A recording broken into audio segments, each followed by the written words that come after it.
বন্ধুরা, এক বছর টুনি তার বাড়ির সামনে থাকা এক পুকুরে কিছু মাছ চাষ করে। একদিন বিকেলবেলা টুনি মাছেদের জন্য খাবার কিনতে বাড়ি ছেড়ে বাজারে গেল। টুনি বাজারে যাওয়ার কিছুক্ষণের মধ্যে সেই পথ দিয়ে চম্পা ডাইনি যাচ্ছিল। যাওয়ার পথে চম্পা ডাইনির নজর পড়লো পুকুরে থাকা মাছগুলোর উপর। মাছগুলো দেখে চম্পা ডাইনি আর নিজের লোভ সামলাতে পারে না। চম্পা ডাইনি এক ঝাঁপে পুকুরের ভিতরে গিয়ে কিছুক্ষণের মধ্যে সব মাছ খেয়ে পুকুর থেকে বাইরে চলে আসে আর সেইখান থেকে চলে যায়। পরে টুনি বাজার থেকে এসে পুকুরে একটা মাছ না দেখতে পেয়ে আর চম্পা ডাইনির গায়ে দুর্গন্ধ পেয়ে সবটা বুঝে যায়। আর তখন টুনি আর এক মুহূর্তে দেরি না করে সঙ্গে সঙ্গে এক ঋষির কাছে গিয়ে ঋষিকে সব খুলে বললো। ঋষিকে তখন সব শুনে টুনিকে বললো, শোনো টুনি, আমি আমার ক্ষমতা বলে তোমাকে তোমার সকল মাছ ফিরিয়ে দিতে পারবো, কিন্তু তার জন্য যে যে ভিডিওটা দেখছে তাদের সকলকে ভিডিওটিতে লাইক করে চ্যানেলটিকে সাবস্ক্রাইব করতে হবে। প্রকৃতির জঙ্গলে ইদানিং সমস্ত প্রাণীরা বেশ আতঙ্কে বসবাস করতো। তাদের আতঙ্কের কারণ ছিল এক ভয়ানক ডাইনি। ডাইনিটা প্রতিদিন জঙ্গলে এসে কোনো না কোনো প্রাণীকে মেরে খেয়ে দিত। একদিন এক টুনটুনি পাখি বসবাস করার জন্য আসলো। টুনটুনি পাখিটিকে জঙ্গলে নতুন দেখে জঙ্গলের অন্যান্য পাখিরা টুনটুনি পাখিটিকে জঙ্গলের বর্তমান অবস্থার কথা খুলে বলে। ওই দিন রাতের বেলা ডাইনিটি জঙ্গলে আবারও খাবারের সন্ধানে বেরোলো। আর তখন ডাইনিটি টুনটুনি পাখির বাসার দরজা খোলা দেখে টুনটুনি পাখির বাসার ভিতরে ঢুকে পড়লো।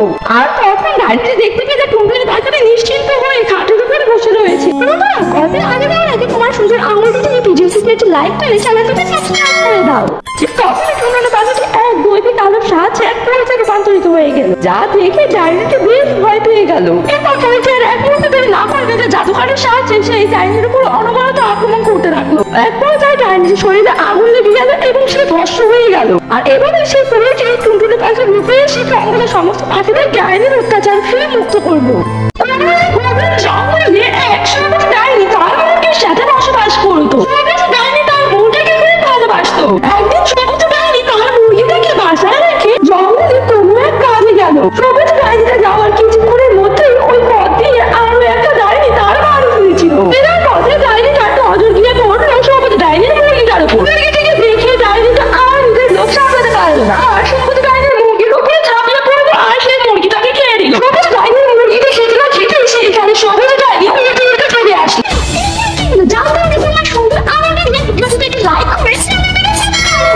এরপর সবুজ ডাইনি যখন এসে দেখলো তার বাড়ির সামনে ডাইনি দাঁড়িয়ে আছে এবং তার মুরগির চালায় রক্ত পড়ে আছে, তখন এটা দেখে সবুজ ডাইনি খুবই রেগে গেল। এবার নিজে জাদুঘরে ব্যবহার করে সেই দুষ্ট ডাইনিটার শরীরে আগুন লাগিয়ে দিল। আর তখন সেই ডাইনিটা ওই আগুনে পুরো ভস্ম হয়ে গেল আর তার পেট থেকে সবুজ ডাইনি পিঠে বেরিয়ে আসলো। এরপর থেকে ওই বড়ি সবুজ ডাইনি তার মুরগিকে নিয়ে সুখে শান্তিতে বসবাস করতে থাকে। একবার হঠাৎ এক ডাইনি পাখি প্রকৃতির জঙ্গলে এসে যায়। ডাইনি পাখিটা জঙ্গলে এসে জঙ্গলের প্রাণীদেরকে তাড়া করতে থাকে। প্রাণীরা বাঁচতে প্রাণপণে ছুটতে থাকে, কিন্তু তারপরে ডাইনিটা অনেক প্রাণীকে মেরে খেয়ে নেয়। পরে এই খবর যখন গোলাপি করে জানতে পারে তখন সে ডাইনি পাখিটার উপর অনেক রেগে যায়। এরপর গোলাপি করে নিজের জাদু ক্ষমতার মাধ্যমে তৎক্ষণাৎ সেইখান থেকে চলে আসে ডাইনি পাখিটার কাছে গিয়ে হাজির হলো। তখন ডাইনি পাখিটা অন্য কোনো পাখিকে মেরে খাচ্ছিল। এটা দেখে গোলাপি করে খুব রেগে যায়। বন্ধুরা, এর আগে কি রেগে জানার আগে ভিডিওটিতে দেওয়া শুনে আরেকটা লাইক দিয়ে চ্যানেলটিকে সাবস্ক্রাইব করে নাও। আর তখন গোলাপি করে ওই ডাইনিটার উপর ভয়ানক হামলা করতে থাকে। একবার ডাইনিটার শরীরে আগুন লেগে যায় ও সেই ভস্ম হয়ে যায়। আর এইভাবে সেই গোলাপি পরি ওই ডাইনিটার কাছ থেকে জঙ্গলের সমস্ত প্রাণীকে রক্ষা করলো। লক্ষ্মীপুর নামের একটা বিশাল জঙ্গল ছিল। সেই জঙ্গলেরই এক গাছে একটা বাড়ি বানিয়ে টোনা ও টুনি থাকতো। টোনা ও টুনি সারাদিন চিঠি করে গান গাইতো। তাদের জীবনে কোনো দুঃখ কষ্ট না থাকলেও তাদের একটাই কষ্ট ছিল, আর সেটা হলো তাদের কোনো সন্তান ছিল না। এই কারণে মাঝে মধ্যেই টুনি টোনাকে বলতো, টোনা তুমি আরো একটা বিয়ে করো, আমি তো বোধহয় কোনোদিনই মা হতে পারবো না, আর তোমার তো কত ইচ্ছে বাবা হবে। এসব কি বলছো তুমি টুনি? আমি তোমাকে ছাড়া আর কোনো মেয়ে পাখির দিকে তাকাই পর্যন্ত না, আর তুমি বলছো আরো একটা বিয়ে করবো একটা সন্তানের জন্য? আমার কোনো সন্তান চাই না, আমি তোমাকে নিয়ে অনেক সুখী আছি। এখন চলো আমরা বাহির থেকে ঘুরে আসি। এই বলে টোনা ও টুনি ঘুরতে চলে যায়। এমন ভাবে টোনা ও টুনির সুখে শান্তিতে জীবন কাটছিল।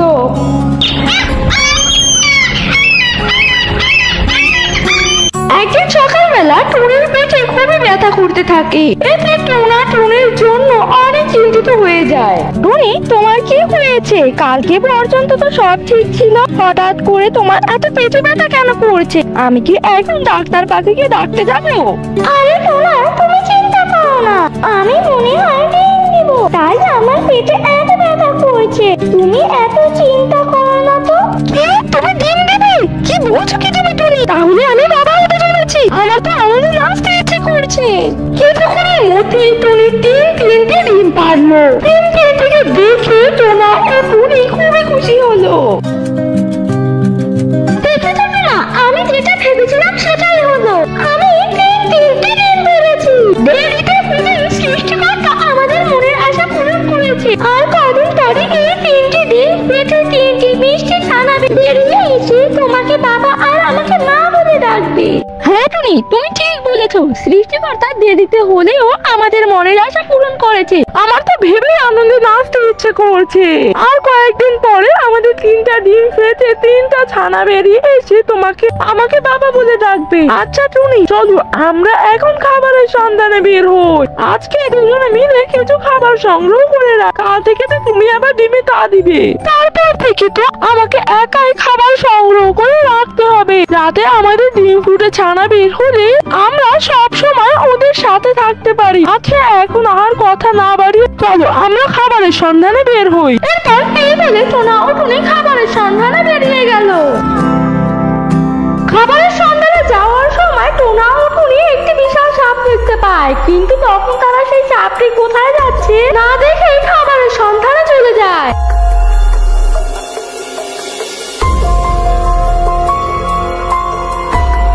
ওদিকে সাপটি জঙ্গলে খাবারের সন্ধান করতে থাকে।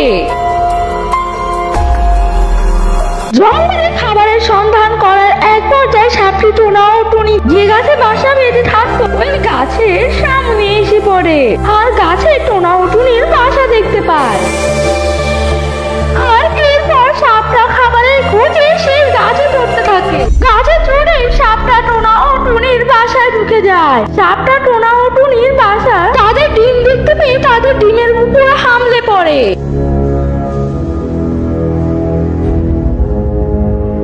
সাপটা টোনা ও টুনির তিনটা ডিমের মধ্যে দুটো ডিম খেয়ে ফেলে। এরপর সাপটা খাওয়া শেষ করে টোনা ও টুনির বাসা ছেড়ে চলে যায়। এমন করে অনেকক্ষণ কেটে গেল। দিন শেষে টোনা ও টুনি বাসায় ফিরে এসে যখন দেখতে পেল তাদের তিনটা ডিমের মধ্যে দুটো ডিমই কে যেন এসে খেয়ে নিয়েছে, তখন তারা খুবই কষ্ট পেল। টোনা, এই টোনা, দেখো না, কে যেন আমাদের তিনটা ডিমের মধ্যে দুটো ডিমই খেয়ে নিয়েছে। এই প্রথম আমি ডিম পারলাম, আর ওর মধ্যে দুটো ডিমই কেউ যেন এসে খেয়ে নিয়েছে। হ্যাঁ তুমি, তাই তো দেখছি, কিন্তু আমাদের ডিমগুলোকে কে এসে খেয়ে গেল? টোনা, আমার মনে হয় খাবারের সন্ধানে যাওয়ার সময় যে সাপটাকে দেখেছিলাম ওই সাপটাই আমাদের ডিম খেয়েছে। হ্যাঁ হ্যাঁ টুনি, আমার মনে হয় ওই সাপটাই আমাদের ডিম খেয়েছে। এখন আমাদেরকেই ওই সাপটাকে একটা উচিত শিক্ষা দেওয়া দরকার। কিন্তু কিভাবে শিক্ষা দেওয়া যায়? কিভাবে এই তো পেয়েছি বুদ্ধি। এই বলে টোনা টুনিকে তার বুদ্ধিটা বলতে থাকে।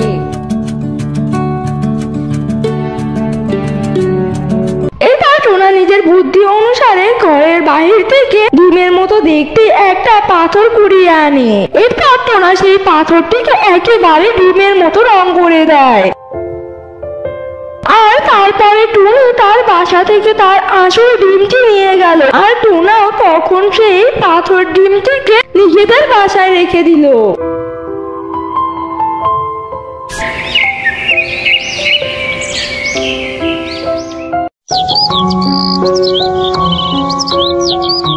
পরের দিন সকালবেলা টোনা ও টুনি নিজেদের বাসা ছেড়ে একটু দূরে গিয়ে একটা গাছের উপরে বসে নিজেদের বাসার উপর নজর রাখতে থাকে। এরপর কিছুক্ষণের মধ্যে সেই সাপটা আবারও টোনা টুনির বাড়ির সামনে চলে আসে। আর টোনা ও টুনি যে গাছে বাসা বেঁধেছিল সেই গাছে উঠতে থাকে। এরপর সাপটি টোনা ও টুনির বাসায় ঢুকে তার কাউকে রেখে যাওয়া ডিমটা দেখে খুবই খুশি হলো।